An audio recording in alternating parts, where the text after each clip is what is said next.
Salam sejahtera. Satu artikel saya dapat daripada Gempa. Bibi Mak Embong nasihat adab penting dalam komunikasi, tak kira umur atau taraf panggilan seperti. Pelakon dan usahawan Bibi Mak Embong berpendapat adab dan etika dalam berkomunikasi merupakan asas penting dalam dunia perniagaan, terutamanya ketika berurusan dengan individu yang tidak dikenali. Menerusi promosian di platform, Bibi menegaskan bahawa rasa hormat perlu menjadi keutamaan dalam setiap bentuk komunikasi tanpa mengira usia maupun latar belakang seseorang. In a business owner dan sesama manusia, adab komunikasi memang sangat penting.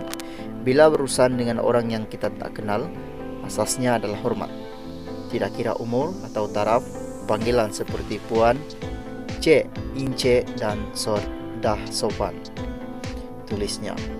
Bibi memberikan pendapatnya sebagai respon kepada pertanyaan seorang individu mengenai situasi yang dilaluinya.